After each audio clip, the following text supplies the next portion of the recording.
Quando eu estava assisti 2 vezes, percebi algo que eu conheço. Se os irmãos prestarem bem atenção, já que os irmãos não têm uma mente como eu, não estou me orgulhando, estou me referindo que participei do inferno. Os irmãos possivelmente não reconheceu, mas eu reconheci assim que assisti. Este homem aí que está beijando o gestor da IEDPE, ele não está só. Eu imaginei que fosse um mestre. Olá, bom dia, boa tarde, boa noite. Hoje são 24 de junho de 2024. Eu vou reproduzir aqui novamente aquela cena patética, nefasta, idolátrica do gestor Wesley Janai beijando inapropriadamente, não é? Deslocadamente, porque não era o local ideal, não era o momento ideal, não era a liturgia, nada absolutamente daquilo. O povo estava reunido ali para agradecer a Deus, festejar com júbilos, né, com louvores, com cânticos, com salmos, a Jesus o Salvador. Mas aí, irmãos, eles sentam um ídolo na cadeira principal e durante todo o culto, do início ao fim, a veneração, a referência, o louvor, a reverência, a idolatria é feita ao gestor presidente, que se senta na cadeira como se Deus fosse. Eu vou deixar o link do vídeo aqui, onde eu reproduzi várias cenas de pessoas possessas, cujas risadas e a mímica era a mesma do pregador Elis Janai, quando beija a careca do gestor Ailton José Alves e se volta para a igreja com aquela risada estranha, descabida, deslocada no tempo e no espaço. E o que é isso? Então, eu vou deixar aqui, e olha, eu pedi que várias, ou seja, quem quisesse se manifestasse a respeito daquela cena patética, que só demonstra a debilidade e a necessidade que esses homens têm de se auto-justificar, se rebaixando vergonhosamente ao gestor presidente. Então as pessoas se pronunciaram. Irmãos, e vejam o pronunciamento, a análise desse irmão. Um irmão que já estava se preparando para ser pai de santo, pai de terreiro, já havia cumprido vários rituais. Veja a análise dele. Eu não sabia que ele tinha emitido essa opinião, mas vejam aí. E assim como das vezes anteriores, eu quero que você opine aqui e diga o que você acha. E logo após a sua análise, eu trarei mais um comentário daquilo que eu acho. Vejam aí, irmãos. Deixa eu dar um cheiro.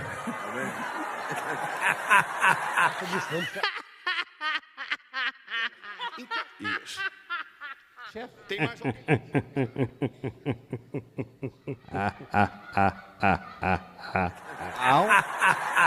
E eu vou provar a vocês aqui que isso é verdade.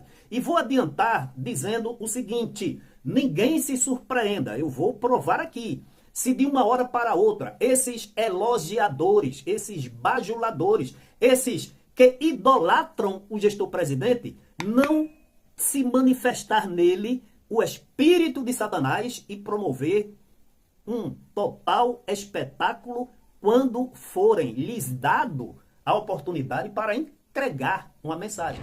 A paz do Senhor para todos, uma boa tarde, que o nosso bom Deus, nosso Criador, continue nos ajudando para vencer as batalhas do dia a dia.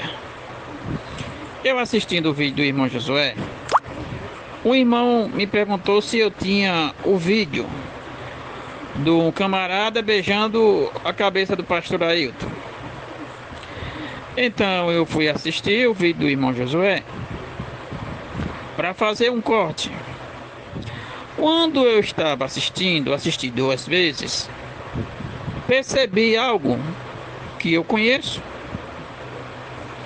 Se os irmãos prestarem bem atenção, já que os irmãos não têm uma mente como eu, Não estou me orgulhando. Estou me referindo que participei do inferno. Os irmãos possivelmente não reconheceram, mas eu reconheci assim que assisti. Este homem aí que está beijando o gestor da IEDPE, ele não está só. Eu imaginei que fosse um mestre. Aí fui tirar a dúvida com um amigo que eu tenho, um amigo irmão, que ele tinha um terreiro. E ele me disse, não, Anthony, isso aí não é um mestre, isso aí é um Exu que está neste homem aí. Ele está possesso com o Exu no púlpito.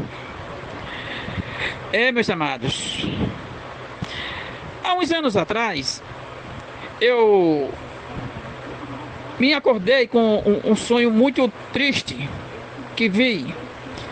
Eu estava em uma visão e eu via uma nuvem muito negra em cima do templo central, mas não tocava no teto, ficava sobre o templo central.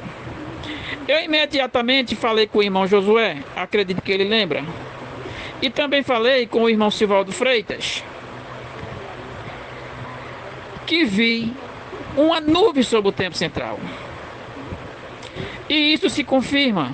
Não estou dizendo só por causa desse caso aí, desse que beijou o pastor, mas devido a tantas coisas negras que a gente sabe que tem existido no Templo Central Recife. É lamentável, mas eu não posso me calar diante do que eu sei, diante do que vi. O irmão Josué, se ele lembrar, ele vai confirmar. E aí está, meus irmãos, no púlpito, o endemoniado, um possesso, aí falando para a membresia. Mas aí vem o que é de mais grave. Como é que essa membresia está aí dentro e não vê um endemoniado no púlpito? Será que o Espírito Santo existe mesmo nesse casulo, nessa arapuca, nesse caça-níquel? Acredito que não, meus irmãos. Acredito que o Espírito Santo está bem longe daí. Satanás, o príncipe das trevas, o arqui-inimigo de Deus, de Jesus, portanto, do Evangelho, da obra salvadora de Jesus. Durante toda a trajetória da humanidade, ele anda buscando competir com Deus para usurpar a obra-prima de Deus, que é o homem. Foi assim no Jardim do Éden. Todos sabem. Depois tem aquele caso muito pitoresco, que foi quando ele pediu a Deus para se andar com Jó. Mas o que foi que Deus disse? De onde tu vens, Satanás? Ele disse, eu venho de rodear a terra e passear por ela. Os apóstolos, mesmo após os exemplos de Jesus, disseram que o diabo, nosso adversário, anda em derredor de nós, bramando como leão, buscando a quem possa tragar. Pedro havia sido chamado por Jesus, andou com Jesus, ceou com Jesus, orou com Jesus, estava com Jesus, e abriu uma brecha e Satanás falou na boca dele. O Judas, a mesma coisa, foi escolhido, foi chamado, mas se perdeu, se deixou, mesmo estando com Jesus, se deixou encher de Satanás. E o que eu direi desses homens?